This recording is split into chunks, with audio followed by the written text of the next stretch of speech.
MBA చేయడం అనేది చాలా అదృష్టం. ఎందుకంటే ఎంబీఏ డిగ్రీ కంప్లీట్ అయ్యి నెక్స్ట్ ఎంబీఏకి వచ్చడం అనేది డిగ్రీలోనే గ్రూపులుగా అలా ఫ్రెండ్స్ ఉన్నది. కానీ ఎంబీఏకి రాగానే అంతా ఫ్రెండ్ సర్కిల్ అంతా ఒకటే, మేమందరం ఒకే అనే ఒక వ్యక్తిత్వం, ఒక భావన మా అందరిలో కలుగుతుంది.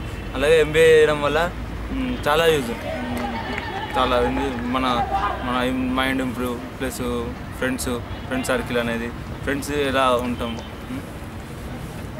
ఫస్ట్ ఆఫ్ ఆల్ నేను అసలు ఎంబీఏ చేయొద్దు, డైరెక్ట్ ఎగ్జామ్ రాద్దాం అనుకున్నా.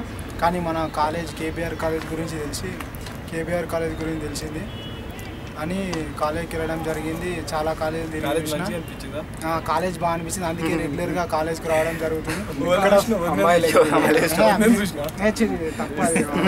నిజం చెప్పాలంటే ఫస్ట్ ఆఫ్ ఆల్ నాకు ఇంగ్లీష్ రాదు. ఇంగ్లీష్ మాట్లాడుతుంటే మామూలుగా నాకు ఈర్ష వస్తుంది ఒకరు ఇంగ్లీష్ మాట్లాడుతుంది. ఎందుకంటే పాపం వాళ్ళు మాట్లాడుతున్నారు, నేను మాట్లాడలేకపోతున్నాను, బాధ లోపల ఉంటుంది. కానీ బయటికి చెప్పలేకపోతున్నా. ఒకరోజు మామూలుగా నిజంగా అసలు నాకు spelling I love you spelling కూడా నాకు రాదు. నేర్చుకున్నా మరి నేర్చుకుంటున్నా. తర్వాత స్పెల్లింగ్ రాకపోతే టూ వచ్చింది. ఎంబీఏ చేయడం చాలా అదృష్టంగా భావిస్తున్నాము. కేబీఆర్ కాలేజీలో చాలా బాగుంది, కాలేజీ అట్మాస్ఫియర్ బాగుంది, ఫ్యాకల్టీ కూడా బాగుంది, ఫ్రెండ్షిప్ కూడా చాలా మంచిగా అనిపిస్తుంది కేబీఆర్ కాలేజీలో.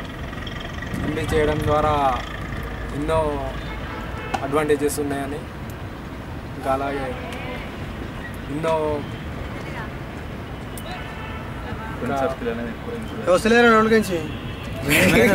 సరే ఓకే.